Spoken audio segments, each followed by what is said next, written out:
Hello, everybody. Welcome back to the Off Angle. We're here for episode 16, of course. Getting through them now, which is good. You know, we've stayed alive. We took a little break, but we have indeed stayed alive. We're going to have Mauisnake joining us. Mr. Snake out there in the top left of the screen joining us for today. Your second appearance. And as will be immediately notable, you are also a little bit under the weather. So appreciate you coming on. Yeah, thanks for. I mean, you don't have to tell people that. People won't know. You know, I keep it professional. You know, if I'm sick on broadcasts, no one will know except for the people around me that get sick because of me. Thankfully, you guys are actually online, so Yeah, I have so no chance of spreading the contagion But it's here. good to bear in mind for all those people who might, you know, shake your hand or whatever at an event in the near future. And of course, Pronogo, you know what, Pronogo? I don't often ask and give you a little intro. So how are you doing the past week? What have you been up to, maybe? The past week, I've been trying to get this daily video grind. It's completely unrelated to Counter-Strike. Well, it's related insofar as it's another angle for me to look at competitive play. Working on my RTS game in the background, and people are starting to pick up a prototype that we've got, and they're playing 1v1 games. So it's interesting anyway. If you like 1v1 esports, then you might find something interesting there for you, but it's pretty niche. You know, it's like a mod of a game that came out in 1998. Most people aren't going to remember. So just based on that alone, yeah, that's what has been consuming a decent chunk of my time. We're building up some stuff, so pretty good. You know, and of course, I watched a lot of Counter-Strike, as you may know. I watched this thing called IEM Katowice. Oh, yeah. And actually, you know what, Maui? I was just thinking earlier, this is a very official episode, right? You've gone up in the world since the last time we had you on. You were already on the rise, but now you're really at the apex. And I'm thinking to myself, man, you know, I need to sort of maybe dress nice. Like I'm trying to not dress too much, you know, but just nice enough to make sure we get a vibe of professionalism. And I even, you know, put on some cologne. And oh, sorry, Katowice, not cologne. Fuck, idiot. Well, anyway, next time we'll get him next time. So, Indeed. there you go. Indeed. That's a good one. That's a good one. That could use some workshopping, and Yeah, like once it's really nailed, though, it's gonna be gonna be hilarious. It already was good. It already got me snickering here. Yeah, there you go. That's all I can do, really. It's I'm not got at Thorin's legs. level yet. That's what we say. I don't know if you guys got this one over that side of the pond, but it's got legs is often. It's got legs. What I get told. Yeah. You know. That's good. That's a good way to put it. All right, Yeah. but well introed into IEM Kato, of course. I think I want to kick off with the final because that was obviously where I think we get most people tuning in. Most people want to hear about that. G2 on this streak of 21 maps in the end, right? Which is now second highest, right? Behind, I mean, an unbeatable NIP 87. To be fair, but all the same, in recent history as well, it's got to be one of the stronger ones. I was a little bit surprised by, you know, the way that they were able to perform so strong. I thought that we would have a team slow them down and stop them. You know, Heroic found the one map, but really had to work very hard and a lot of resilience out from them, and so hard that I think it then cost them into the follow-up map, which was Ancient. So yeah, if we start with G2 and kind of talking about them, how do we feel about this team? Why is it working when, you know, it started so poorly for them? Huxey's fragging a bit better is maybe all I can, you know, there's the one thing that sticks out as in a good way. But G2, it definitely feels like they're coming up at the right time. The rest of the field is a little weaker because everyone's making roster moves, or maybe you're a Faze and you've been discovered, you've been worked out. But yeah, how do you guys feel about G2 on their win here at IEM Kato? Well, I think that they are gonna have sustained success. I was saving this for an episode of Hot Take Point Made, but I'm gonna drop it here. It's a preview, okay? Okay. I think they're gonna actually get their Grand Slam. I think they're gonna definitely do it. I think that the scalding take, you'll have to actually watch that episode. So I am plugging that in advance, but like I think they're gonna win it all. I think they're gonna win that cool million. They look incredibly sharp in terms of teamwork and individual form, and that's why it's really scary for everybody else in the scene right now. Because you look at what is supposed to be their big three in Nico, Hunter, and Monacy, and actually JKS, who's supposed to be their fourth best guy, was their second best guy at this event. Arguably their best, depending on what matches you look at or how you really want to grade this stuff. So I think that what Huxey has brought for this team is kind of what we saw signs of in ESL Pro League in their initial group stage, where they can put situations together very well, where it's almost like I think what's worrying is like the way that they bombed out in those couple of events at the end of last year. And I think that that's because this team rides on so much communication, and people like need to recognize in the mid round like who's going to be the next to act. But I think they figured it out. I think they figured out that it's like kind of like Hunter is a guy that's going to do a lot. And I think probably like a reason they choked was probably because a couple people probably thought like, oh, does like Monacy thinks he needs to do something right now, or JKS, or like Hooksy's just gonna run out for no reason. And I think like that led to them having inconsistencies back in that like the RMR stuff. And I think now they recognize like almost in terms of like the secondary caller to me is probably Hunter. And I think that is really good because they've established this hierarchy for internal communication where like now they have a rubric that they can follow almost every single round. And obviously like the occasional Nico will chime in, or like if Monacy / if JKS have a read, but you would imagine that those two probably just don't say that much. Like that's just kind of who they are as people. So I think right now I think they've ironed a lot out. And I think that this is kind of what we had hoped when we saw this roster. It's like Hooksy comes up with an initial plan, and then they got some really seasoned vets to like iron things out when things are a little rocky in the mid round. I have to feel like maybe one of the most important parts of G2's rise at this event, and maybe in general in World Counter-Strike, if they can keep this streak up, is the fact that it's something Scriv hinted at there, where it's like the rest of the field seems to have evened out. You know, there's a degree to which Faze is figured out perhaps, but there's also a degree to which I think maybe the biggest issue with them was that they had that weird roster instability where Rain had to go away and now he's come back, but he sort of skipped a bit of an event, like if you, however you count the blast groups, right? And then, you know, when he comes back, it's like for all the marbles, all the stakes. And you saw at this event, you know, the Faze stars didn't really shine as brightly as they probably ought to have. And they even Rain himself wasn't super consistent. Of course, a lot of speculation, a lot of scrutiny placed upon him for the one quick switch to end all quick switches, where he pulls a nade out and it results in a pretty rough nuke round. So, you know, there's some cases where you can point to specific elements and other cases where you can point to trends like the stats in general for the stars. In any case, you know, Faze was probably the main one I was looking for. I was all ears looking at that, you know, match. I was watching it back a little bit earlier today, thinking about how the Faze G2 best of 3 occurred earlier in the tournament before they even reached playoffs. Obviously, Faze themselves didn't reach playoffs at this event. And I remember thinking, yeah, I was really hoping for a much more competitive showing, even if it was going to be in 2 maps to G2. I definitely suspected Faze would at least take a map, right? And so there's a lot going on there, but that's probably their main contender, even after this event, in my mind, is probably still Faze Clan. And I think the biggest concern is whether or not they can rise back to the top. And that's actually what people have been saying for a long time now, if you guys think about it. It's like, can Faze come back to the heights that they had, or even get to a point where they can contend for those heights? And if they can, you know, is it even going to be enough in the face of maybe this refreshed Heroic roster? Obviously, G2 now on the rise. So when we got this grand final locked in, it was Heroic versus G2. I did think to myself, okay, well, Heroic can probably take more than just a map. You know, it's a best of 5. They can at the very least make it close on a few others. If you count 12 rounds close, kind of, right? 12, 13 rounds. But competitive maps aside, I think G2 almost felt like they were unplayable at this event specifically. Mauisnake touched on it earlier. It's JKS somehow being the star, obviously earning the DHL MVP from the event. But it wasn't quite the same number that, or the same name that was in most people's lips there. And as we saw from the HLTV side, and also from even like within his team, there was a lot of praise towards Hunter. So anyway, what do you guys make of specifically, if we're going to touch briefly on that MVP thing, like this? What this speaks to me anyway is that JKS had a very outlier performance. I'm not so sure we can count on that particular thing being true every single time. So we just have to hope that maybe their consistency can improve on the other side, where obviously Monacy was a little bit quiet in some of the maps of the grand final. You have to imagine, maybe was it pressure? Was it just something else not working? But if they're going to continue playing at this level of Counter-Strike, they are going to get more shots at the top dogs. They are going to get more shots at the grand final. So maybe JKS doesn't need to be the DHL MVP every single time. What do you guys make of that? Because I thought the MVP thing specifically was a bit weird, but just in the context of JKS's performance in general, this has to be an outlier that you can't always expect to happen every single tournament.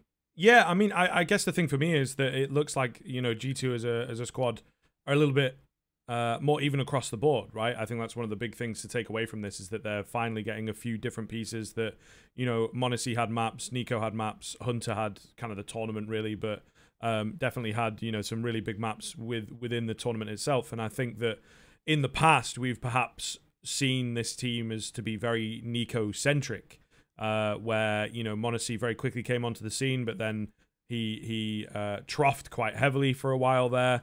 JKS didn't really look comfortable when he first started on this team. Now he looks a little better, but still, you know, like you say, can we consistently rely on him? But I think my angle of coming into this G2 team now is that we don't necessarily have to rely on any one individual star. I think that they have a bit more of a complete package.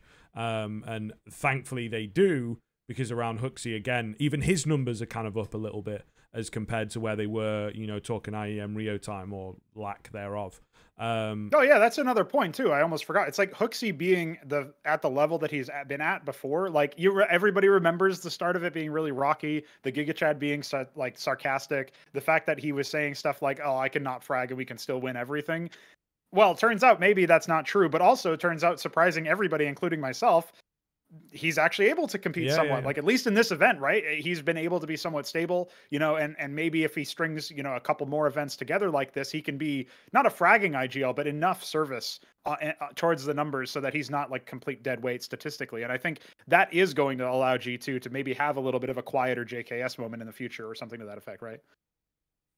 Yeah, I guess so. I don't know. I think that this team for me has an awful lot of potential. I think that this, I'm kind of agreeing with Maui in a way that this team could get springboarded. We'll have to see. There's so many, and I'm sure we'll touch on a little bit some of these teams that have, you know, disappointed in a way, but there's just so many teams out on the rest of the field, Cloud9, Outsiders, NAVI, NIP, you know, and more, that have a roster move that they're still bedding in, I would say. So I don't know that we, and, you know, like I said a little bit earlier, and we've touched on a bit, Faze are struggling, I think, is the easiest way of putting it. So I just think that, you know, this G2 team now is the good chance, now is the opportunity for them to springboard, but as these other rosters start to even out, we'll really see some competition. One of the big things I think from the final from G2 is the fact that they lost a map to Heroic, and there was a big sort of storyline that I think was rightfully so and truthful, is kind of, did they forget how to lose, right, and how to bounce back from that? And we saw them, you know, bounce back kind of massively. Although, like I did say, that last,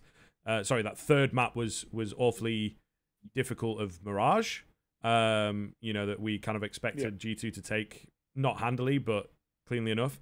It cost a lot for Heroic, so I suppose it does, you know, the fatigue and all that kind of stuff starts to really come in on the fourth map. You have that break in between as well and whatnot. But I just think that G2 have shown that they are capable of greatness here. And in a way, losing that one map is more of a good thing. It would have been great to have the meme of G22-0, but you know, I think that they're going to be pretty happy with the fact that they were able to bounce back and not just completely crumble and maybe, you know, get scared about an Ancient and a Vertigo, two maps that they really don't like playing.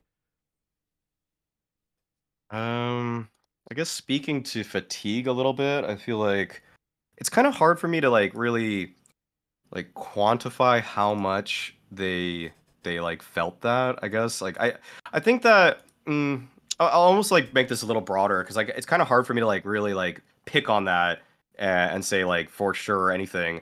With G2's kind of the way that they bounce back into Ancient, I guess, like them as a whole, looking at their performances, it kind of felt like it was more or less the story of what was going on in this event already, where it was like the kind of like unlikelier suspects were doing really well for G2. And I think that's maybe the one point of concern for them, where it's like we were talking about Hunter and JKS so much more than Nico and Monacy, which is like, I feel like you would maybe see that balance out more. And I'm not sure if like I could really point to, like, again, like I don't know. I mean, I almost feel like the fatigue thing is like it's like a red herring where I can't really like actually draw any significant conclusions from it. But there is something to be said about the fact that Heroic didn't put up any semblance of a CT side. And I think that like one guy that probably got too much praise a little bit for his role, but then didn't really show up in this is Shush.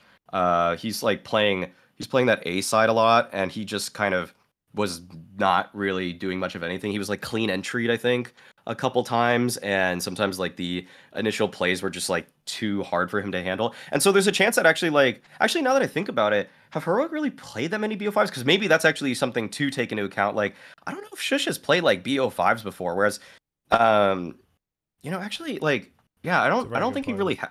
And maybe Stown also didn't do that well there too. Like, I guess these guys are pretty new to it, whereas like but then it's like it's almost like I can't really like draw again a significant conclusion, because it's like it's not like Nico was far beyond everybody else and he should be the best in a BO5 sort of setting.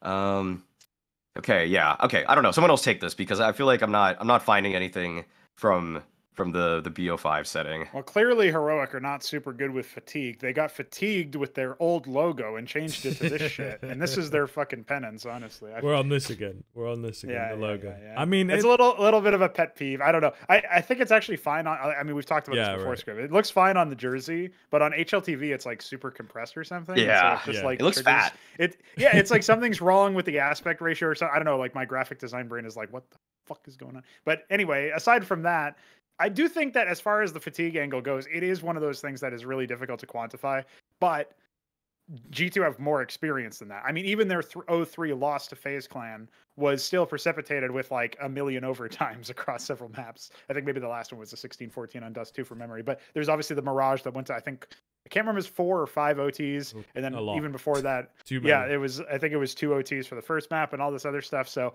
like they have been sort of battle hardened, at least some of the players have been, right? Maybe you could argue that Hooksy wouldn't have the capacity for that or something, and then their calling could come into question. But I don't know. I feel like it really depends on an individual player basis as well, and we won't really know information about that. There is an interesting sub angle here where we can go in, where I think maybe it should be explored, like how, like the Hooksy lineup hasn't really changed that much, but obviously Mindbody Sports, right? Edward Cleveland, I think his full name is, the sports psychologist, has been recently, like full time working with these guys. Do we place a lot of stock in that particular case? Like, I mean, I remember reading a lot of interviews where Hooksy said, like, I think it was at the end of his Blast Premier run, the World Finals at Abu Dhabi, where he said, like, I didn't think I could win, or I had no like confidence in myself or something. And then like that win helped actualize it. And, maybe there's some degree of like, it's not really choke factor, but it's like, if you have too much like self-doubt, as much as it is that Hooksy was describing, it sounds like maybe he was just like sort of self-defeating or at least self-sabotaging to some degree. Maybe there was some invisible mental force blocking him from being able to see anything else, right? So how much stock do we put in that? It's really up to the players to like tell us how much these personnel are helping them out, because like this is the same reason, for example, I could not vote for Robban as like coach of the year, because nobody said shit about him until he didn't win the award, and then everybody's like, why didn't he win the award? It's like, because you never cared about him before, like because you like so if they start saying stuff about what Mindbody Esports is saying, then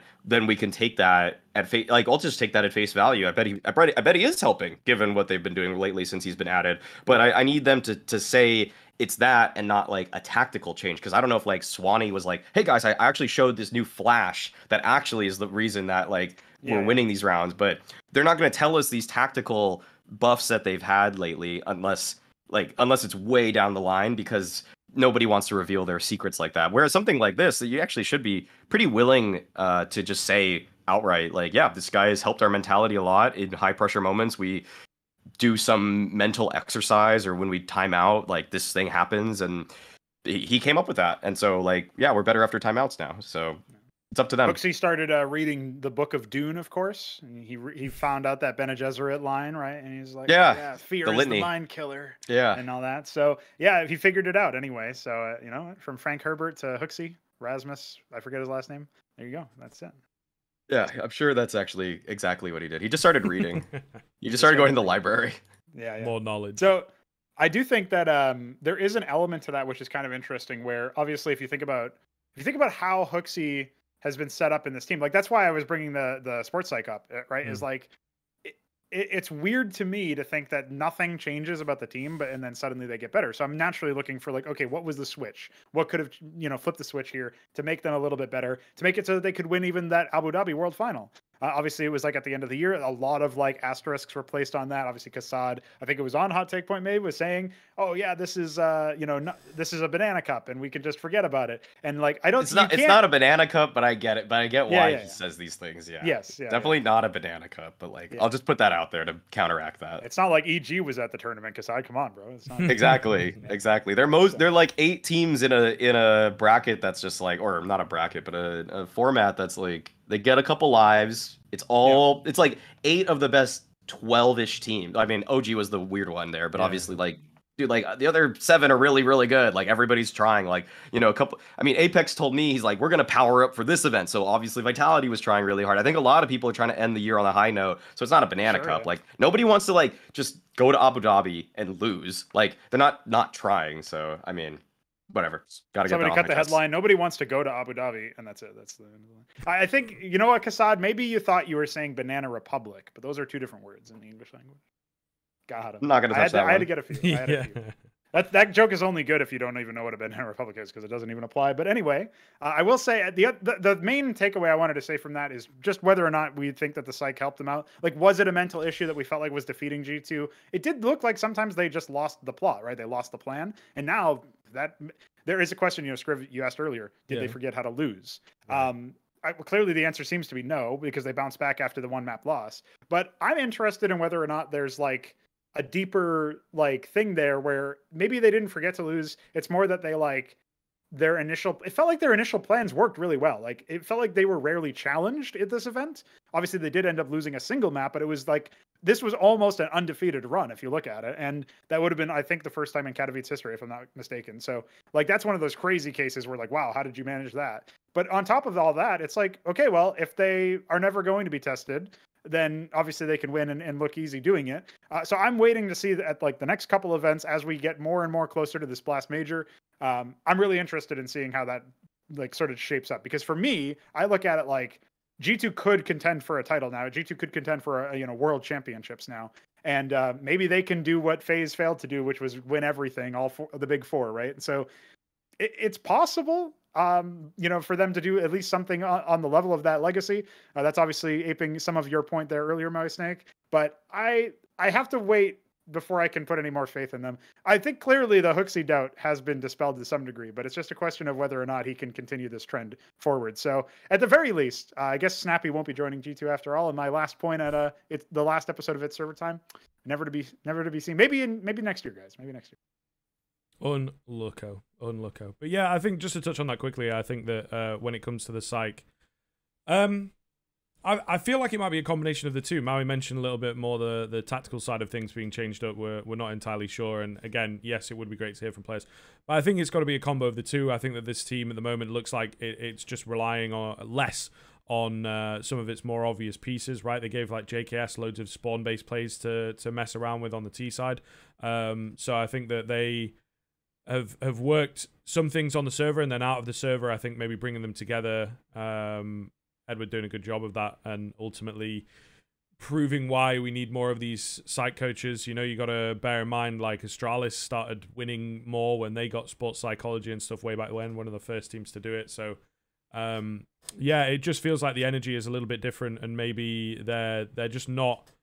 Nico is the best player on this team, but he doesn't have to be anymore. I think that's maybe what's changed up in a big way.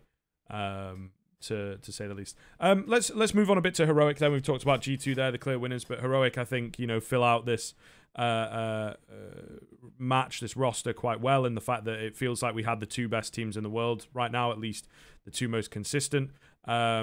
I feel it's really interesting that we have these 2 teams who are really effective, if any of you want to touch on this a little bit. But for me, just from watching them in that final, I think they play a hell of a lot looser and faster than we'd really expect the top teams to play like. Even more so, you know, kind of mid-rounding and whatnot in places than I'd say that FaZe were doing when they were at their peak. So I certainly feel like Heroic have this sort of resilient style within the middle of a round and within the middle of a game to stay in it. I think everyone on that with G2 and their form and how they were looking expected Heroic to just check out after seeing that map veto, but they really did make them work, at least for 3 of the 4 maps. And yeah, the one thing that I will say, and I think this is maybe something that we can talk about here, but if you want to just talk more generally about Heroic, that's also fine. But I just feel like Heroic are having a struggle at the moment, and may well, you know, see themselves as like the new, not necessarily like choke team, but team that make it really close and don't get over the line. I just think that they, you know, can get close but can't close, really, if that makes sense. Just a, you know, a nice little tagline for you. And I think that Cadian ultimately has too much to do on this team, and I think that could be one of the big factors with this. You know, it felt like he just put a lot of the pressure on himself, and especially into Ancient, the calling just really fell flat there. CT side, where they're usually so effective, just completely fell apart. And it's a shame to see, because this team dismantled NAVI earlier on in the tournament and just couldn't keep it together against a G2. I don't know, Heroic going to get any better? Is this the peak for them? What sort of general thoughts do we have? And we'll start with Maui on this, I guess. Yeah, with Heroic, I don't think they can get that much better, actually, because I think what's capping them is a couple things. I think one is skill. I think one is just flat out individual ability. Like this series could have gone a little bit differently if, say, Stown showed up, but like I would already say like Cadian was performing probably a little. Like Cadian's doing okay. Like he's kind of having up and downs, I'd say, but mostly he's been pretty good as an opper. But he's not ever gonna like win a game for you. And I've yet to really see too many times when Cadian is like winning the game for you, and it's just by design of the team, and it's also just kind of recognizing his abilities in the server. But I think Yabi performed like so well at this tournament, even doing pretty well in the grand finals, and yet they still couldn't get over the line. And I think that Heroic again have found themselves in a position where I would have put them in the same spot at the end of last year, where it was kind of like they're a team that is very good. They're in that like A tier. They're going to be like A tier forever. Like they're always going to be there, but they're not going to be S tier because like they just don't have the personnel to really go blow for blow with like a full force Navi, a full force Faze, a full force G2. Like I think it's like Shush is just, he's quite good, but he's not like always there, I guess. Like I was pretty disappointed with him. But what else? It's just like one thing that also caps them is like I think Cadian's emotions makes this team play very weird sometimes. Where basically like think of Mirage and think of when G2 were on the T side and how many rounds in a row G2 just flew out mid and they just killed everybody mid. Like it happened at least 3 times in that half, and it was like, why are you guys still fighting the mid? Stop. Like do something else. Like I was like, there's something to be said about like making sure you stand your ground and like don't give up anything for free, but there's also seeking alternative answers. And I think that's where like Cadian is probably sometimes too hot-headed, where he's like, no, we must challenge them, we're gonna win this time, we're gonna fight, we're gonna execute this better. It's like that's something you would like practice in a scrim. You would try to like, okay, if they're gonna keep going for mid control, let's just test our mid control against them and we're gonna learn from this. And it's almost like, why are you using this match like a learning experience? Because you got decimated like 3 times in a row with mid fights. Like go for ramp control, push palace, push B apartments. Like there's so many different ways. Play retake A, play a heavy B lane, or like I don't know. They just felt like tactically this team can play the best team CS. Like I think they played the best team CS overall at this event, but I think that they also can like sometimes just start rounds with like the wrong idea consecutive times, and I think that's like on Cadian, and I think that's like something where he's just really emotional, caught in the moment, and he wants to say, no, we don't have to bow down to G2, and it's like, come on, be realistic about this. You don't have the personnel they have, so you have to use tactics to beat them. You can't just brute force your way to a victory. So yeah, few things there that I think all hinder Heroic's potential to be S tier. Well, the brute force angle definitely can't work if Shush and similar players are having a quieter game, right? And that's like another point where it's almost like you have to recognize it's kind of a fine line. You don't want to like say, oh, this person's having a bad game, so I'm not going to give them any responsibility. You almost want to allow them to play themselves back into the game so that they can like wake up, so to speak, or get a little bit hotter. And that is a tough line to sort of ride. And maybe it's also something where you have to offload some of that responsibility to them and just say, okay, I can't blame Cadian because Shush didn't play well. But at the same time, if it's like you're saying, where his emotions or his like immediate response or whatever is a little bit more like, I need to, we need to show our, like, we can be as good as them or something. That is kind of like in denial of reality in some way. It's like these players are just more skilled. They're going to click heads a little bit better than you in that sense. Maybe a lot of bit better depending on it. So the other thing I would pick up on that there is that your description, Maui, of Cadian, in my mind, seems to apply exactly to Apex. And I wanted to know what you think about that. Because at this point, I mean, we've all seen Cadian have his, reactionary moments and stuff. But actually, he started to get a lot more calm in the context of winning a clutch or something. He only like lets the celebration happen later. And when he loses, there's a couple of moments where when he loses, he'll like put on a rage show or whatever for a very short amount of time and then try to like cool it and contain it. And you can maybe say that like he's got to work on that a little bit more. But Apex is the opposite, where he's never, it seems like he's never going to not show his emotions, like wear them on his sleeve. Like if he's happy, he's happy, and if he's upset or tilted, I mean, he makes it very well known and apparent. To me, I feel like he's actually like, I know we're switching gears a little bit to Vitality, but I kind of feel like he's clearly got a game plan. He clearly has an idea of what how Counter-Strike should be played, like what his sort of view of the game is. But I have to wonder, like, even if his teammates say, yeah, we're fine with it, there's no problems there, is that really true? Can you really have your captain who's calling the strats, who you have to have confidence in, constantly, like, you know, wearing his emotions on his sleeve in that sense, right? And like constantly feeling the tilt, feeling through it. I know that's how some people play, and somehow how some people get through it is they just sort of like let it out in the moment, and then they can recenter. But there's got to be some sort of, I feel like there has to be some sort of collateral damage. Do you have any insight into this, Maui? Well, Apex is like the modern incarnation of Stewie 2K. But Okay, like this is when Stewie 2K was on the downtrend, and he was calling a decent game, but also supported a lot by the fact that he has a lot of experienced players and just high, you know, he's got experience and he's got high skill behind him.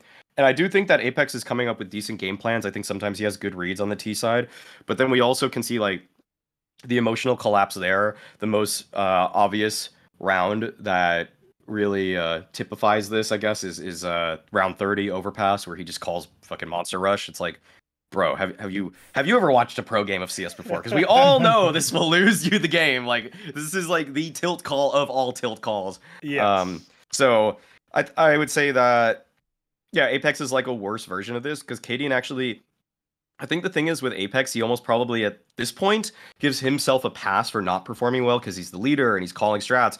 But like Cadian at least is shouldering the burden of being the opper, and he knows he has to frag. Like he can't not deliver as an individual in some regard, or his team is definitely going to lose. So he has to balance those two things. Whereas like I think Apex is almost like all in on like, I'm the mastermind here. I'm not a player in the server. I'm a pawn. I am a pawn that I am using, and you guys have to like trade me and make sure that you make the right play off of what I'm doing. And it's kind of like, you know, that's like, that works much better if you've created a structure that supports that idea, as opposed to you running through a smoke that's untradeable now. Like, I mean, when Kerrigan does it, it's like with somebody behind him. Even when Art does it, Yuri's right next to him. You know, there's a system to it. But sometimes I've seen Apex in these games where it's like, dude, you're just like completely untradeable. You are way past the timing here. Like, you're not even, and also your skill is not high enough that like you're catching them on a timing. So just slow down a little bit and just play the round out. And it's almost like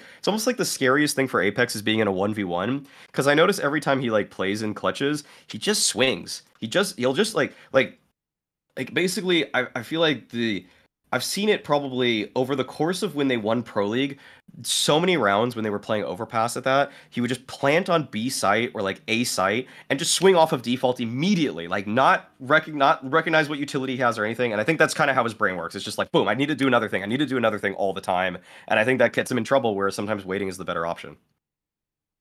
I don't know. I feel like he maybe has to go.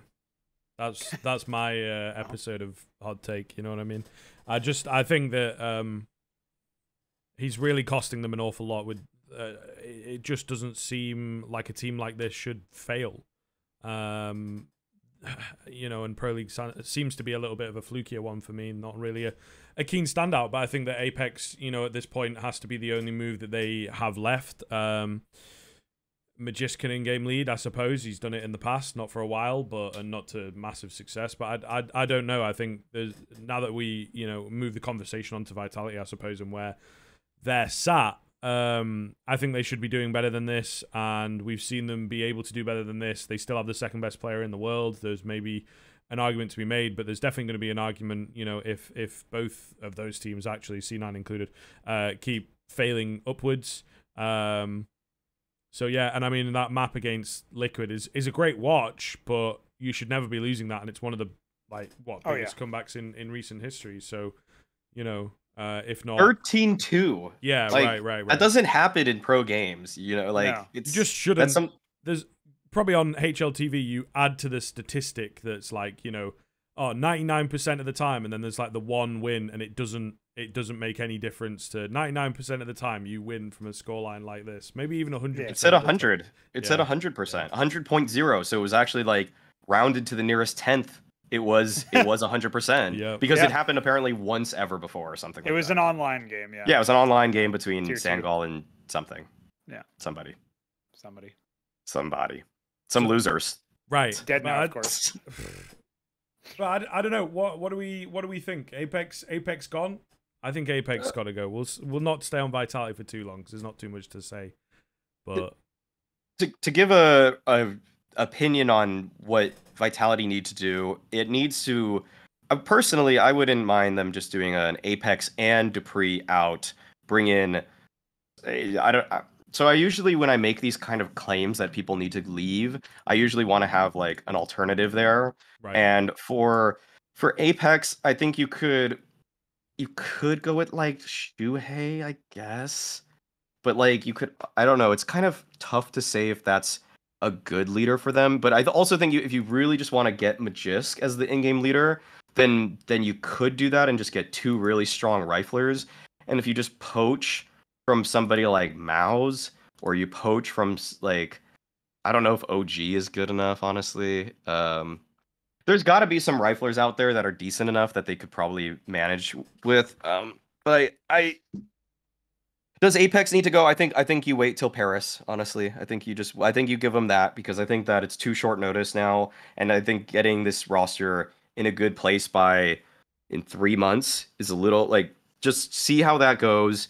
If they don't finish top 4, yeah, do make a big swap, make a big change. Like, playoffs is a minimum for this team, and it's kind of like, if they just achieve like top 8, then you also probably are like, what the hell? Like, this was supposed to be our, like, even Furia came top 4 and they were not really in any position to do that, but they grinded given that it was the Rio Major, you know? So it's like, Yeah.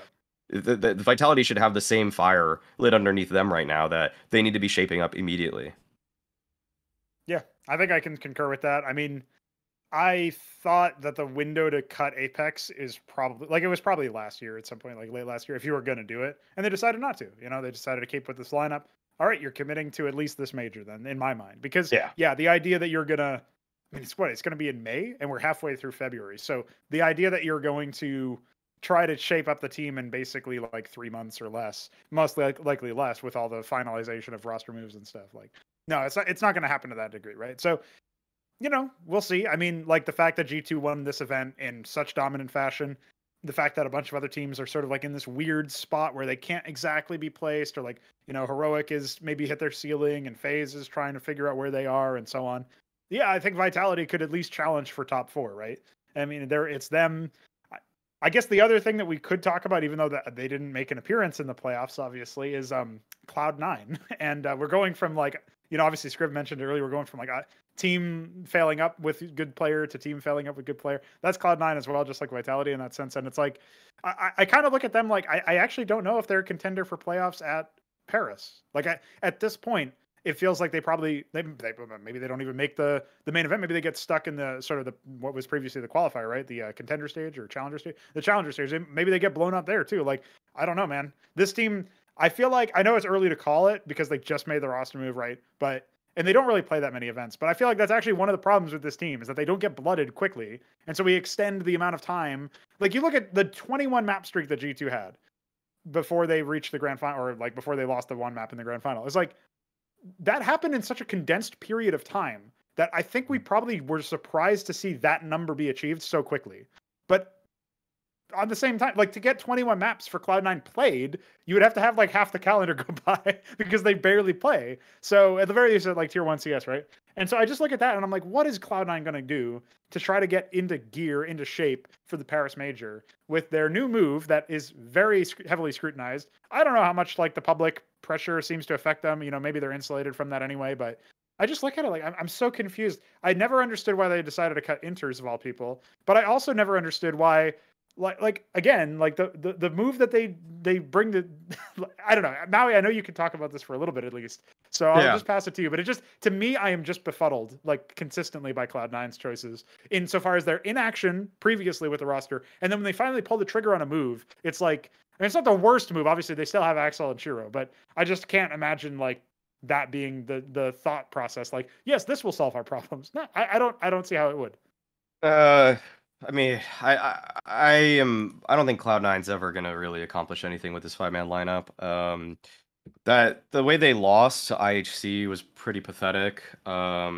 just like Nafany throwing his life away, just pushing through smokes and looking like a complete moron. Like, if you want to say Apex looks bad, look at Nafany in that game. Watch that POV, and you're gonna be like, how did you expect to get kills? Like, at least with Apex, sometimes it's like you're away from you're not skilled enough to get this kill sometimes. But like with Nafany, it's like you are anti-gaming, you are anti-entering, you are literally like you're like throwing your life away in ways that are just so pathetic. And with Cloud9, like this team is so worrying to me because like I think I've been completely vindicated now. Well, you know, some people are still holding on to like, oh, it just needs to be a structural change or something like that for Cloud9. But it's like, how do you get a structural change? You change the IGL. Like that's how you get that. And or like you could change the coaching staff, but like even when there's like a coaching staff change, sometimes like you don't usually see a complete rehaul of the playbook of a team and they give up their entire identity because of a new coach. They might add some new stuff. They might fuse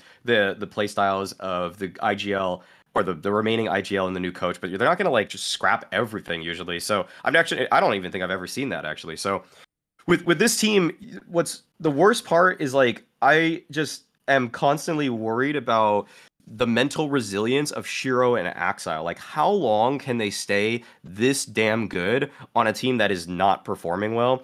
Because skill is so fleeting in Counter-Strike as it is that if you aren't winning, it's so insane to believe that you're going to just keep up the grind. Like, yeah, we're going to get it next time. We're going to get it next time when you know you're losing in the same ways over and over again. And once that thought seeps into your head that we're losing because the calls are bad, that just festers in a way that's very hard to dislodge it. So I'm really worried about them too. Like at this point, for me, I'd want to just see Shiro and Axel in new teams. Actually, I just want to get them off.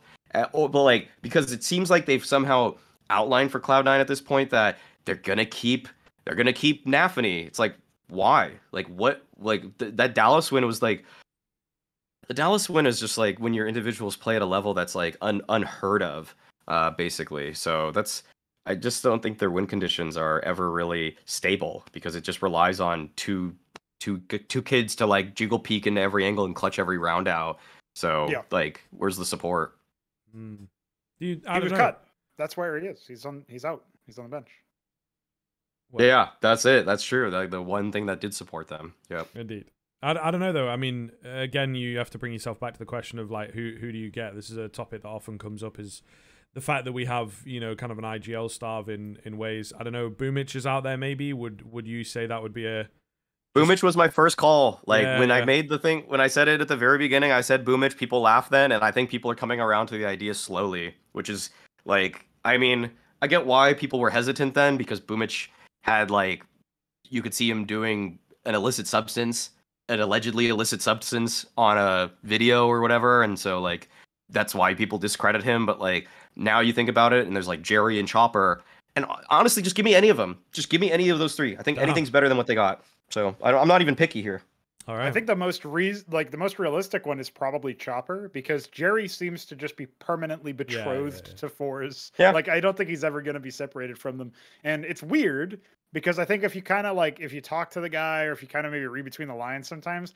I don't know that it's as willing as, you know, like, I don't know. I don't know the situation, to be honest. Like, it's total speculation. But it does feel like when you remember how difficult it was going to be to get Flit to Navi back in the day when he was still on Forza, it's like they've got some wacky, like, contract rules or something going on where, like, there's pretty much no negotiation. So, yeah, I don't know, man. That is pretty wild. But, yeah, as far as this goes, like, yeah, Chopper would probably be an improvement at this point. Like, even just to shake things up and like try a different solution. As you imagine, there's, you know, one of the weirder or maybe true, you know, like you have to give it some credence. One of the critiques that Device had is that he had most of his success with the same coach and the same IGL, like in terms of his top level success. Obviously, he was working with Kerrigan before and all this other stuff. But, you know, you think about like the peak Astralis era was obviously with Glaive. And when you consider it that way, it's like, okay, well, maybe Device has to fit into a system. He wasn't as good on NIP, and now he's back on Astralis with Glaive, but no Zonic. We get to maybe test something about that, you know, and maybe we get to answer some questions. Like, yeah, I mean, Axel and Shiro might be the same as something Nafani is doing is like really elevating these two. But also, if you never play with like at the topmost, like uppermost echelon of Counter-Strike, with another IGL or another support structure or another anything, then there is this big unanswered question about your utility. And I just imagine, what if like a looser calling style or a more like maybe just a better fragger in the department or something different about the IGLing and about the leadership of the team resulted in them getting even better. And I know that's like a weird gamble to take perhaps, but I think I agree with Mauisnake. This team is not going to win anything in this lineup, right? Like this particular lineup, this complexion of players can't really be the solution. I'm not sure that Buster would be part of the solution anyway, but like certainly not in place of Inters, certainly not with Nafani still on the roster. That's sort of my take.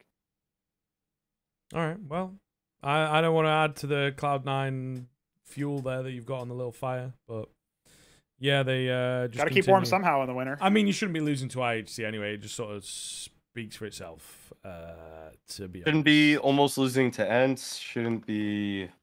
Who'd they lose to in the opener? They lost. Well, they lost to Navi, but like, I think that's excusable.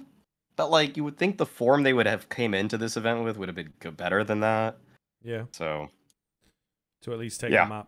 It's relatively one-sided Inferno as well, just checking back, 16-6. So we can talk about Navi, though, because this is another team that I think I want to get some words about, because ultimately, you know, crumbling massively against Heroic, a matchup that Navi actually sort of stereotypically in the past have been on the top side of. Yeah. I don't know. I mean, the win against Liquid's relatively legit, I guess, seeing as how Liquid made it through to the playoffs, but the run that they had here, they did have some of the easier teams, an off-looking Cloud9 and off-looking Outsiders, lost to G2 pretty handily. It's actually a good number of series here that Na'Vi just really checked out of, and even their wins were awfully close for the most part. It seems like their Inferno's pretty damn clean at the moment, but other than that, map pool maybe struggling. It's hard to say. Still betting in NPL. Really sad we can't call him Nipple, but you know, he wants to be called NPL. Yeah, what do we make of not G2, it's just because they're on the screen there. What do we make of Na'Vi coming into this tournament, and should they have maybe done a little bit better? Well, Na'Vi Blade explicitly said that they're kind of feeling things out until the end of Katowice, and they're going to make some decisions after that. And I think that a couple are like the spots NPL plays. Like, I don't know why he's playing Connector on Mirage. That's usually where you put your best rifler. And then why is Bit now the B anchor? And, you know, Bit would be the biggest luxury anchor ever. If you had enough skill on your roster that you could put Bit in all of the bad spots on every single map, then you're gonna win every tournament, because just by virtue of skill alone, you're gonna just be performing at such a high level.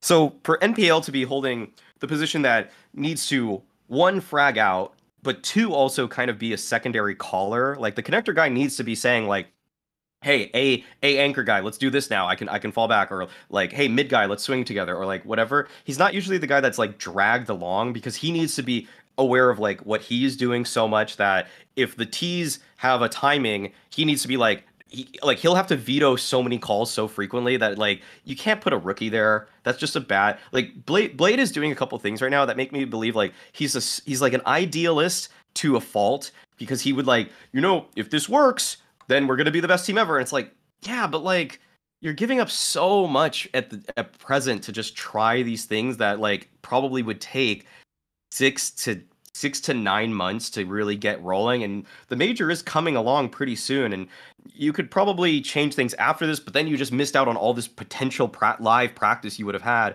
at Katowice. Because for Navi, when they included NPL, like at first he obviously looked really bad at the World Finals. At the Blast groups, he did look a little bit better, like serviceable. And actually at this event, I would say like his skill showed itself in moments, but like his decision making is still pretty subpar, I would say. And so with Navi, Simple also was very outspoken about the fact that Bit stopped talking and Bit was hard to work with. And that's kind of, I think, finally we're seeing like what that crack was with Bit, like, because he couldn't have come into this team being as flawless as he was. Like, he was too good too quickly. And I think that when he's now like having to make his own decisions or like having to be a good teammate, that's where he's falling really short. And with his old positions, he probably just followed the Blade flow chart of what I need to do every round. And I kind of I kind of said this back when he was like playing on certain maps. Like he just looked like he was in a box, and then he'd move to a new box on the map, and he would just repeat these kind of steps every single time I watched him play. But now that he's playing new spots like anchor spots, I don't think he knows what his options are. And so this team is kind of in a jumble right now where if Simple is and Electronic are not kind of just like hand delivering them the game, then like Perfecto's going to do his job very well to a very high level, but like the other two are just, it's like you're playing with rookies again. And Bit's not supposed to be a rookie. Like he's supposed to be an asset to this team, and he's almost he has become a hindrance, and that's not like they need to like, you can't move too many pieces at once. Like isolate your variables, recognize what's wrong in those sectors, and then just like minimize the like chance of everything falling apart, which is what Blade did. And this is probably one of the first strikes I've found to like I have against Blade. It's like you tried doing way too much in this tournament, and it really cost you a lot. Yeah. No, I think honestly the biggest concern for me is like, you know, I think Thorin has said this before as well. It's like you kind of want to believe Blade has the upper hand and he knows what he's doing, and it's like just trust the process. You'll get to the end eventually. But I don't know if I can follow. I don't know if I can come along for this ride, man. Like Navi look really weak. Really, you know, there's an interview that Simple did. I don't know to the degree to which you can really put too much faith in it or stock in it, but he said something to the effect of like, it was really weird, the phrasing. It was like, you know, some of our members were, I think, scared shitless was the term that was used, to face a good team like Heroic or good players like what Heroic have. And it's like, well, we were just talking, Maui, earlier about how actually Heroic are winning by committee. They're doing all of their fragging sort of on a similar level. They do have some standouts, but it's a lot of it is like tactics and team CS. It's like you would maybe say players as good as G2s, players as good as Faze clans. You might even say players as good as Navis if you're thinking about Simple and Electronic, and even Perfecto to a degree. But it's like, or Bit when he was on form, I guess. And it's like, why would you say it about Heroic though? And just the way that the whole thing was phrased was weird. I do think that the general Navi press offense strategy seemed, or at least the Simple strategy seems to be, let me just like run cover here real quick and like come up with an excuse, and then we'll just come back later and like hopefully we'll demolish everybody again. But I don't know that they can get that in time. Like to your point earlier, Maui, I don't know if they can wrangle this situation with NPL quickly enough to be able to actually deploy, you know, a winning team or a contending team for the Paris Major. And that is probably the scariest because Navi has been a mainstay at the top level for competing for world championships for a good while. And they had a very disappointing finish to the Rio Major where you definitely felt like they should have taken down Furia. Okay, whatever. It was a once in a lifetime upset because Furia were at a home crowd advantage and all this other stuff. And, you know, Simple was saying, like, don't boo me or whatever. Like, what the fuck? So what is going on with that? But then you get into this stage, and I know there's a lot going on in the world for these guys. So maybe you just shouldn't expect them to be a world-class team anymore. But I don't want to patronize them to that degree, right? I actually want these people to feel like, you know, despite this shitty situation that's happening in the real world, like you guys can elevate yourselves and represent the best of what your country has to offer in spite of the drama that's going, or the situation that's going on over there, right? In spite of the ailments that your people are feeling, you can represent a beacon of like, here's what we can aspire to be. Here's the greatness we can show. And I know that maybe that's too much responsibility to place on pro players or whatever. It's already really hard to be under the pressure of normal competition. You can make many caveats, you can put many asterisks, but it's just like what people have said before about, you know, when Hooksy lost his father in shocking fashion and then won Abu Dhabi, it's like that's legendary in some level. Like you suffered an extreme loss. You had an extreme hardship placed upon you and you still managed to win it all. If Navi can do that, then, or if they can at least contend with it, then like every good result they have has like an extra oomph to it that wouldn't otherwise happen once you put it into that context. And to not have that at all, like maybe they don't even make playoffs. Like that's a real possibility with Simple being perhaps the greatest player. I mean, certainly ever to play CSGO, I would say, but right now he could still be top one, right? His performances could still be worthy of top one HLTV. And it's like, okay, if you can do that, then that's wonderful. And that's amazing. And like, there's so many superlatives we could throw at them, but I am a little bit worried that Navi might not even contend for playoffs at the Blast Major, right? Like certainly I don't think they can contend for titles with this lineup, But, you know, if they can at least get top 8 again, then we can, you know, hold out to that hope. We can apply those asterisks and say, okay, we can understand how this like actually isn't disappointing for Navi, despite the fact that they have like the world's best player. But I'm not even sure that they can do that. I mean, I know that we talked earlier about the team being maybe evened out, but with G2 looking good, with Liquid on the rise, even Complexity on the rise. Remember, like there was some really tight lineups here. Like they almost beat him at Blast. Yeah. So I mean, I know that's just one event, and that was the warm up event, and yada yada yada. But I can't get it out of my head that maybe Navi is actually going to start losing to some teams you think were sitters, like some shots that you think they could hit, they don't, and then they just get rolled over by a surprising team. Not unlike IHC over Cloud9 or whatever. You know what I mean? Like I feel like that could happen to this Navi roster. They don't look as stable as they once were, and if Outsiders weren't like a total like red herring or whatever, then I think they wouldn't have even made top 4 at this event, man. I'm going to be honest. All right. Well, there you go. I think that's some good chatter about kind of the event itself and where the teams stand, a few upsets and things. Maybe the last team to touch on a little bit briefly, a question that I kind of had just, you know, on my mind while watching, that sort of thing. Do we think that Faze's time is up? Do we think that they can still win the Intel Grand Slam? I, for one, am thinking that I think they have been solved to a certain degree, and that ultimately the classic Carrigan curse striking again. Whoa. We can't say Carrigan curse. Dude, Rain had a kid. That's not a curse. That's a blessing unto this world. No, but I just mean, I mean the curse of, like, you know, he brings a team to the great heights, and then they get figured out and they get stuck. Yeah, because I'm not sure. Yeah. This is a good question. This is a good track, because you have to wonder, like, what were Faze's stars not playing to their degree because they were figured out, or because they were just weirdly underperforming, right? Is that sort of what you're getting at? Yeah, right. And I just think that for me, it has to be, it looks like they've been sort of figured out. I think they were the top team while there were very few other top teams. So everyone's working and learning from them. Everyone, you know, calls, have you seen in some of the content pieces, it's like a heroic piece. It's where they're like, oh, we should do the Faze default and all this kind of stuff. Oh, yeah. People have started, you know, nicking stuff. The Canadian comes out quite a lot. See that trickle down to tier 2 already. It must be such a, you know, wildly innovative play on Nuke that so many teams have just learned from it. So things like that, I think, are now starting to paint the picture that Faze's time may well be up as a top level team. And, you know, they still have quite a few events left to get the Intel Grand Slam, but I don't know that they will. What are we thinking here? I'll go with Pernogo this time. Oh, okay. I think the Grand Slam, they have 3 chances left last I checked.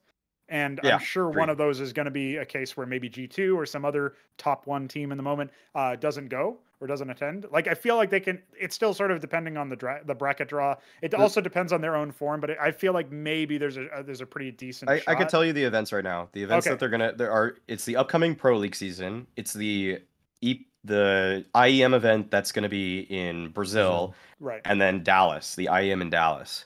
Okay. So those are the 3 they got.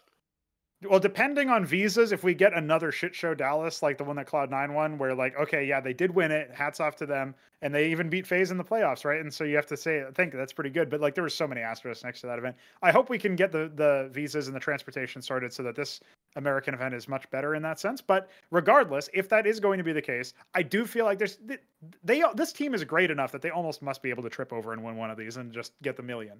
That's my thinking. I feel like you know, we would have to see them fall more precipitously than they have and more consistently than they have for me to say that they have no hope in winning the Grand Slam. But as far as winning the next major that's coming up, or just being like the best team in the world for a prolonged period of time, which I think is probably more the essence of what Scriv was asking there, is like, I do feel like maybe their time is up. But it could also be very different if they decide to make a roster change, right? And I don't know if Rain would be the cut. Like, it hurts me in my soul to say that, because, you know, in some sense, Rain is like part of it. Rain is FaZe Clan in many respects, right? He's like the guy who, like, up until the last Katowice, when JKS had to stand in because of the COVID stuff, then at that point, Rain had played every single map that FaZe Clan had played. Like, it was 1 for 1 in terms of maps played for the org and for the team, for the player. And that's crazy. Like, that's very rare to see if people don't know. So he was like really one of the last maybe one of the only players left at that point that had done that. And so that, obviously that streak was broken, but then he had his major MVP and you thought, okay, it's all water under the bridge, so to speak. And it's like, okay, maybe we can, this guy still got it.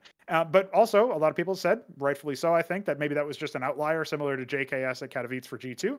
And so, okay, we have to just think, all right, what's Rain actually going to do? What is his real level? And I think he's a solid player, but he has just had a very major event, right? The birth of his child. Now he's got to figure out how he can balance the two things. Maybe at this stage, it might just make sense for him to step down, but it wouldn't be until after the major anyway. So we'll get an answer to that question. But I do wonder whether or not this team can get back. I think with this 5-man lineup, I think maybe they are capped. Maybe they are figured out. I would say that Faze could do it because I just think that the Brazil and Dallas events should be easier. And I think that like what is kind of weird and very anti-Kerrigan is that he should probably just tell his team, because they have so many. Well, at least it seems like. Well, last year he proved that this kind of made sense and it works.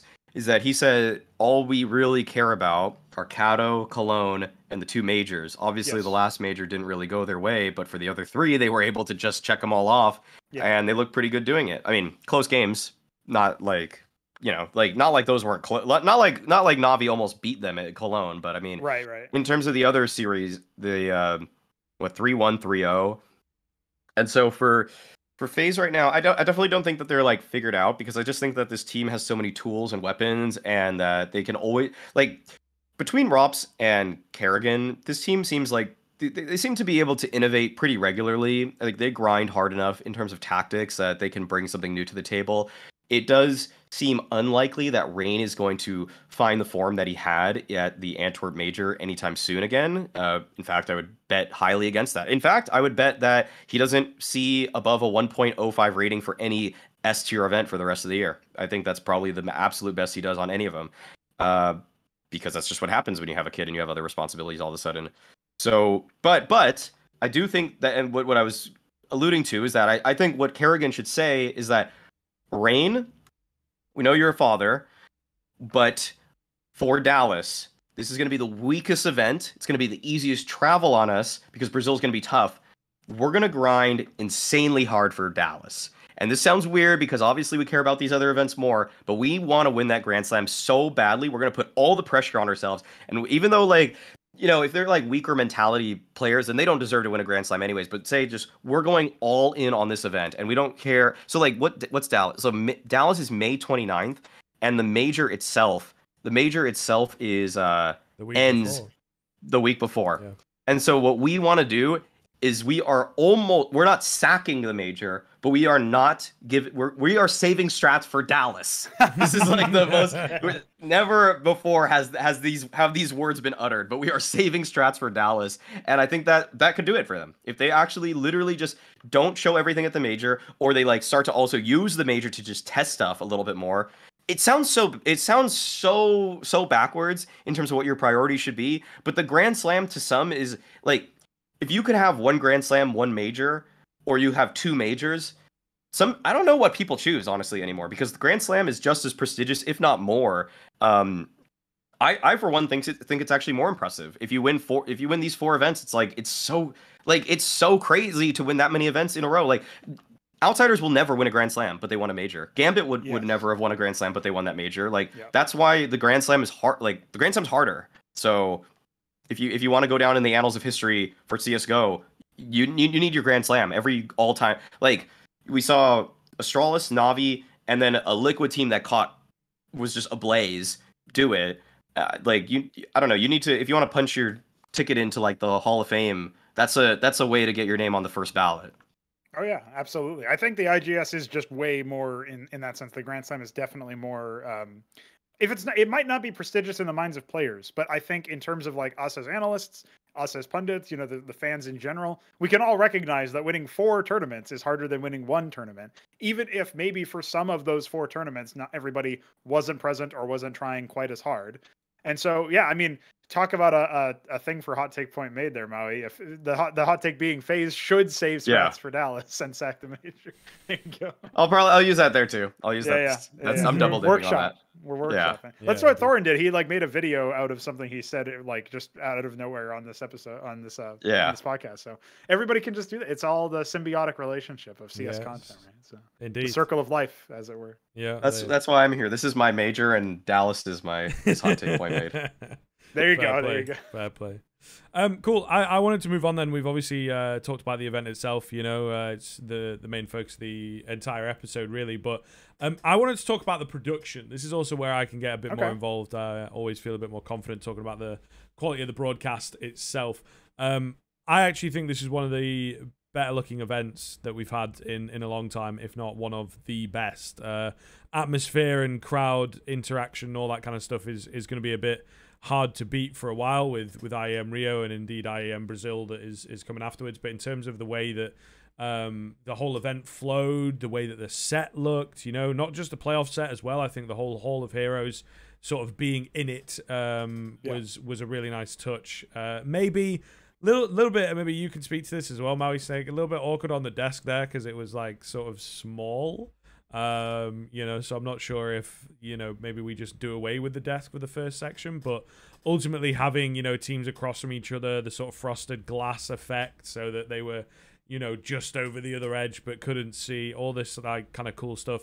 And then the whole, I felt like we had an atmosphere come from this event through the screen almost, which is really difficult to pick up on. But, you know, when we had OJ introing everything with the dry ice and the steps that they climb up, that I can't imagine what Katowice, you know, 2035 is going to look like with about, you know, 40 sets of stairs to walk up. But for now, it's a great idea. Maybe they start to get rid of, you know, some of the older ones or whatever.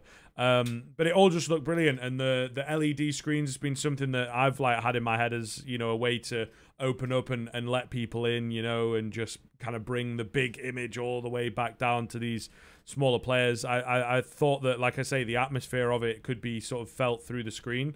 And it all very nicely, each stage, each section really came together well because they were just able to, you know, this Hall of Heroes started from the stage one where you were kind of in it and new heroes being built and will the old ones go and join, you know, Crims and all that. I had a really cool one, you know, that was said, I think it was Bardolph that said that and all this kind of stuff.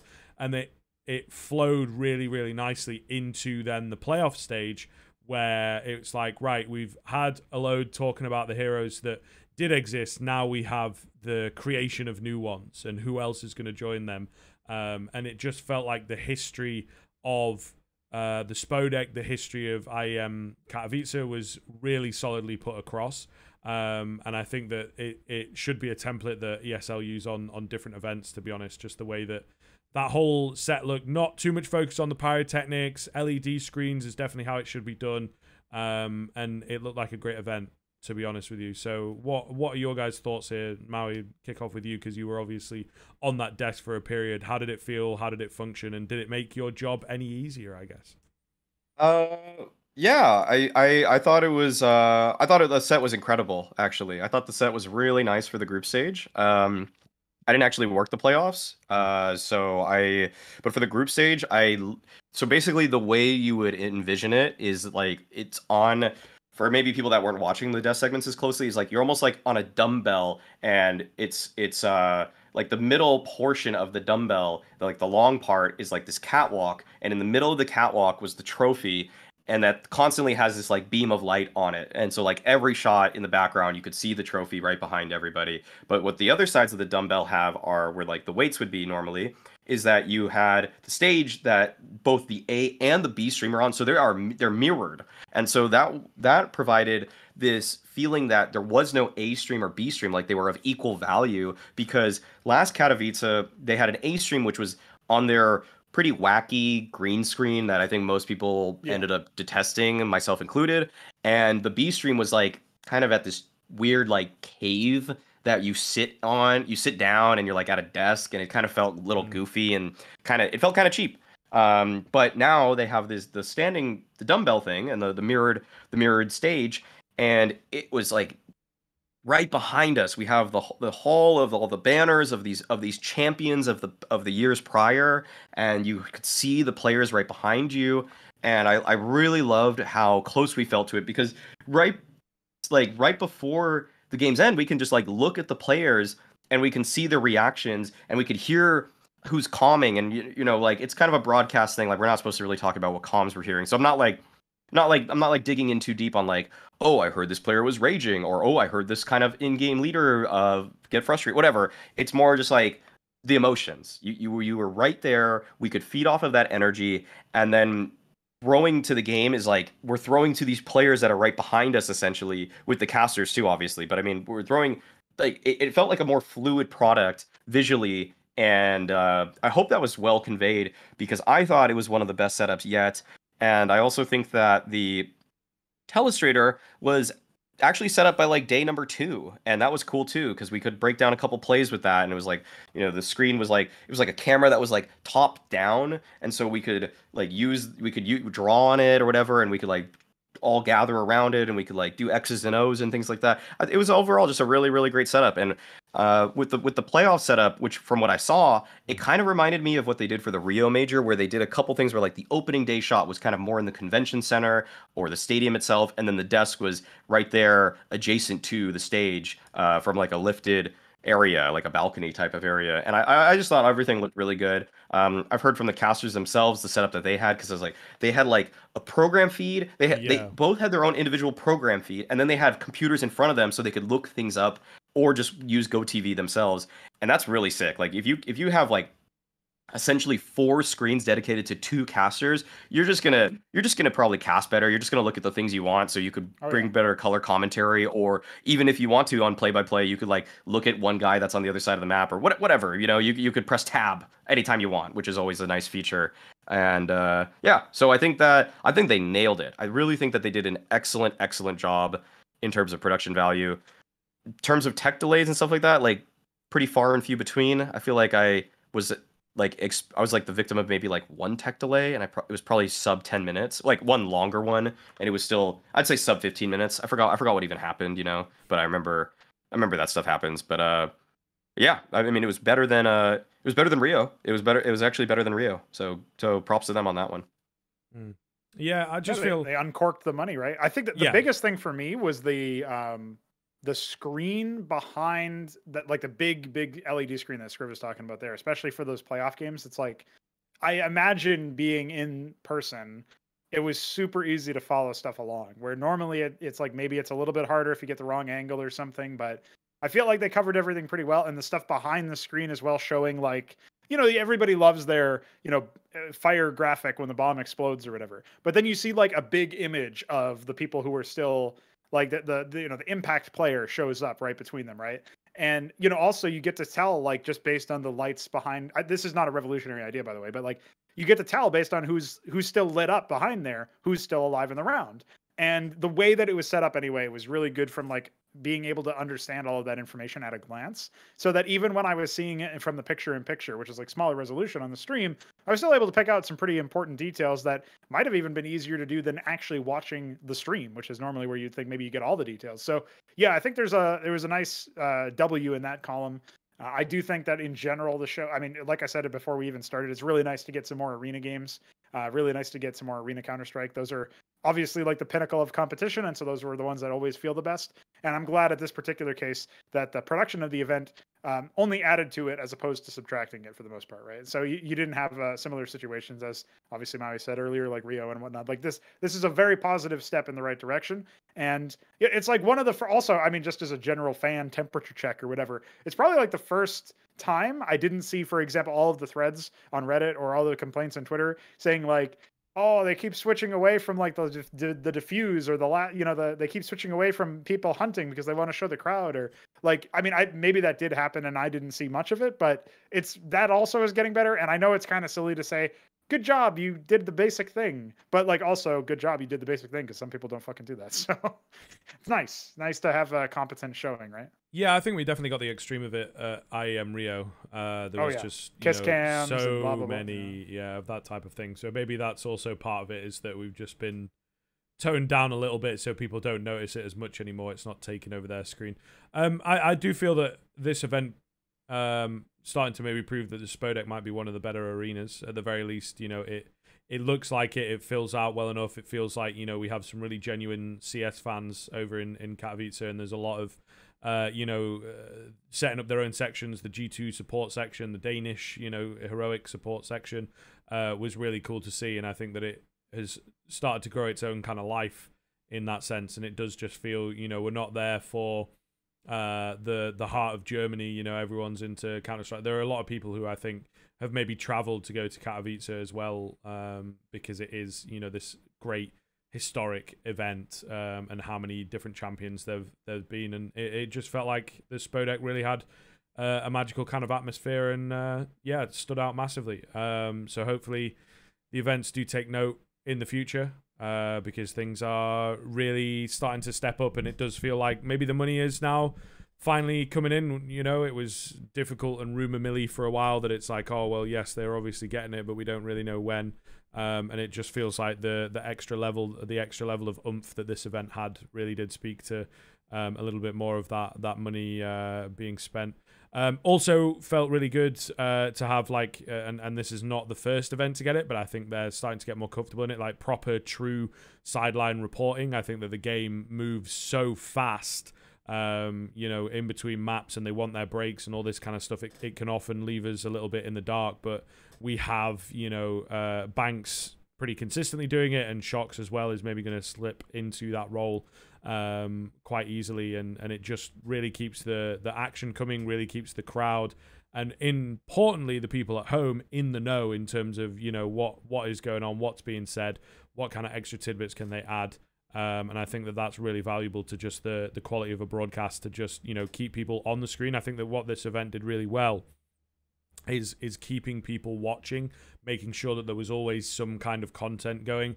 Some of the shoulder content, some of it was a little bit reused, but they really did a decent job of, you know, hitting all these pieces about what teams think of each other, a little bit more serious, what it would mean to win, you know, and all this. And it's like, yeah, we have had things like that before, but there was now a library that they have built upon, yes, from some previous events, but also from, I think, making sure that at the end of every day they would get some of the bigger teams, the bigger storylines to talk about what's going on. A little bit of funny content, you know, yeah, who's your favorite or least favorite IGL, whatever. But it did just feel like there was always something going on. And then when we hit the big games, what was going on, what kept coming in the breaks and everything was live. You know, there was very, very little actual breakdown in the action, as it were, on those final few days of the event. It was a lot of feeding it. I even found myself on the day of the final, even though it is really long, watching kind of the pre-show, watching the walk around. I think that content is great. They had Mike do the Darth Mike stuff. Yeah, they had Mike do a little bit, and then I think they had Stunner do just a bit on the actual day, and you know, whatever.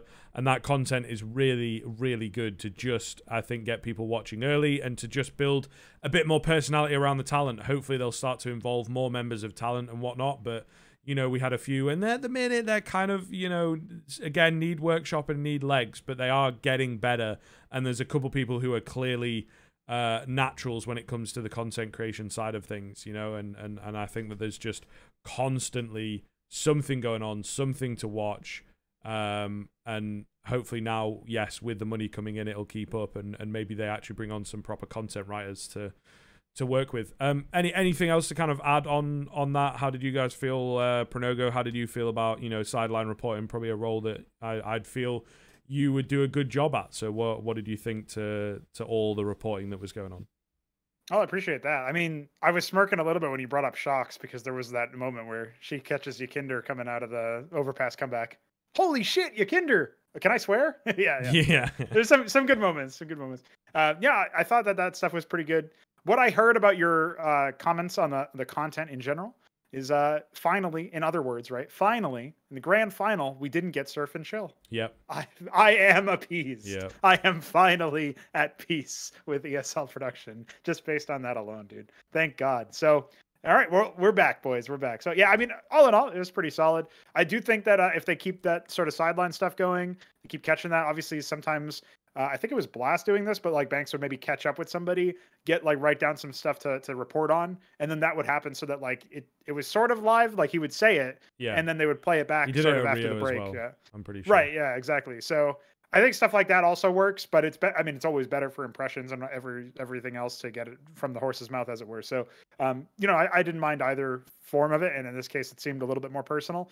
Players are obviously form a pretty good relationship with Banks. Shocks is super affable, so she's always going to be able to get somebody to come on the mic with her. And so I think when you have both of those individuals in particular, it's like they're both super easy personalities. They're going to definitely do some work. So, yeah, I think those are like really, really good picks for that. And I think they showed it at this event too. So that was really nice.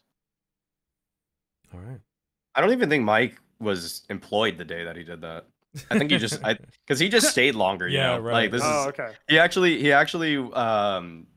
yeah, he actually just decided he was going to stay for the playoffs just to enjoy it, and then they just put him on the duty, and I think he just nailed it. I think it was great. I mean, I too like that they play something before the official show starts, because I don't really care to look at like B-roll footage of Katowice right. for 30 Yeah. minutes. Like. Sure.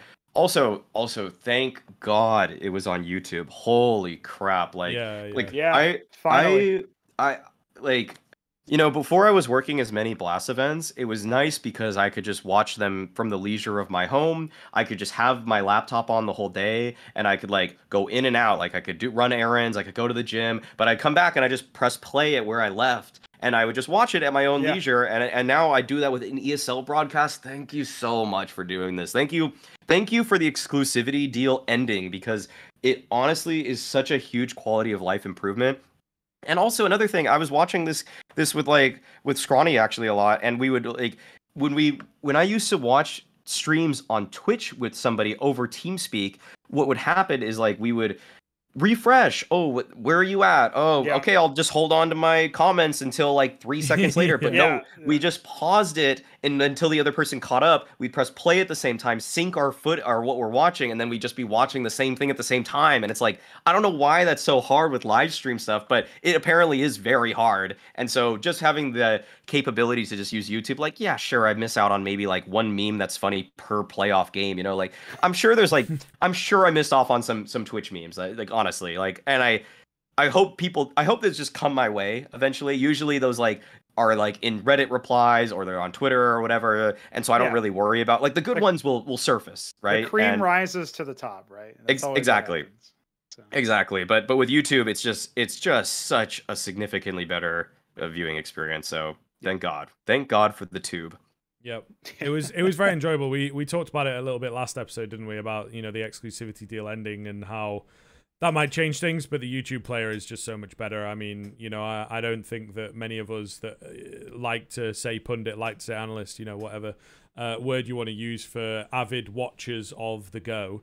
Ultimately, I don't think it's too bothered about the Twitch chat and everything. So YouTube just makes such a difference. And I was doing the same, just in and out. And it feels like it's easier to get access to the VODs as well. You know, you can just go on the channel and they're already there.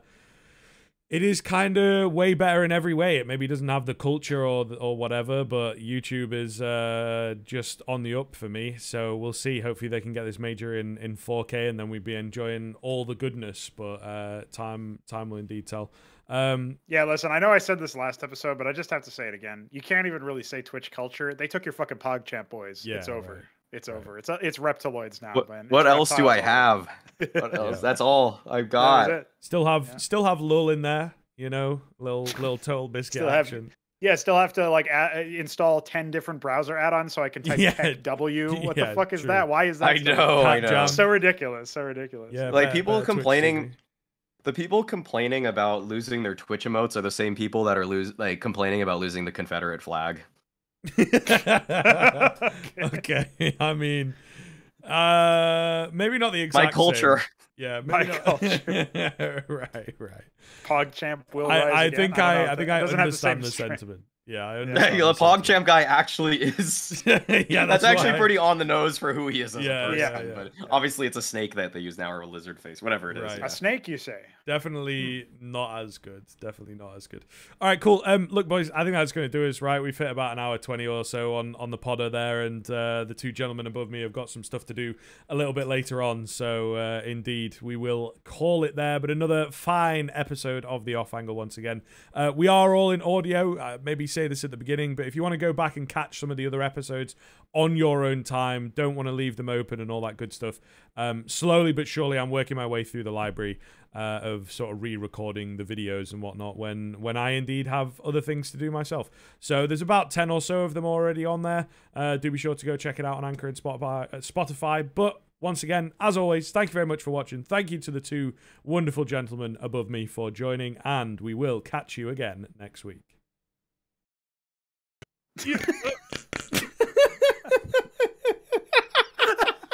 You're gonna love this video right here. You're gonna love it. Check it out right now.